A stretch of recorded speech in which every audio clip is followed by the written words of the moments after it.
TFTK, Translating Ferro, Transforming Knowledges. TFTK explores and translates into English the work of Brazilian French historian, theorist, and architect Sérgio Ferro, whose work demonstrates that architecture is based on the separation of design from the construction site. TFTK looks to Ferro's work to better understand the relationship between architectural design and the production and labor of building. This audio series has been inspired by the research of TFTK academics developing the new field of production studies. Episode 7, If I Change the Space I'm In, I Change Too.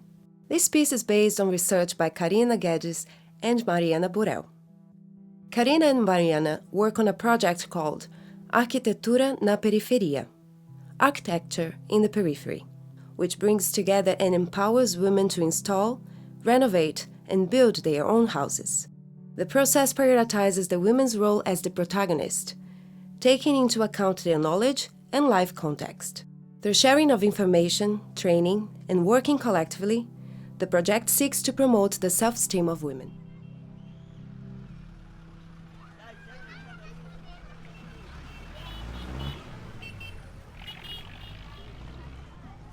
Where I live, women are fighters. We fight for our goals. I have 2 children, 2 boys, Afonso and Caio, and we live together, just the 3 of us. In my city, the rents are not affordable with the salaries we receive, so I had no other choice but to come with my children to an occupation and claim our right to have a home. In Brazil, the constitution says that all property that is not being used for something like housing or farming should be made to have some sort of function. And for a long time, people who are priced out of the city have used this as a way to settle on their fringes, occupying property that does not have a function. And we joined this social movement. But once I was there, the challenge was to start building the house by myself. I worry about my children, and I want them to have a better place to live, a house where they can be safe and comfortable. And that is why we need to improve our place. If a house doesn't have a floor, the kids get sick. If it can't be cleaned easily, I have much more work to do. And it was something that I really didn't like, that my house had no floor, and it didn't have a bathroom. It was someone living near to me that tells me about this project. There's this thing, and they can teach you to do things, build things, to make it better, and you will no longer need to depend on others. I felt a little nervous, honestly, to begin with. I have never ever done things like this before. Never built a wall, never put down a floor. If I was looking to do something in my house, I have to wait on the goodwill of someone else, and they might say, "Not today."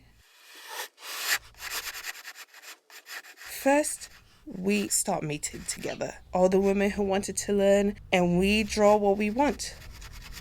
And you realize we could do this, break that wall and make that. Someone says, "I want a storeroom that exits onto the street." Another says, "I want to make the bathroom smaller and make a washing area." And when I learned to draw my house, it changed how I saw it. I could solve some of the problems he had. Drawing was freedom. There were people in my family who said to me, "Why are you doing this? You won't be able to do that. That's not something for you." When we started the building, when we were on the construction site, I did like it. I remember the first time I pushed a wheelbarrow full of stuff, and I just thought, oh, it's too heavy. And some of the things we have to do, it's painful. But all the women working together, we support each other. It's relaxed. We share stories, laugh a lot. The project gave me kind of a kick-off. It woke me up. I could build.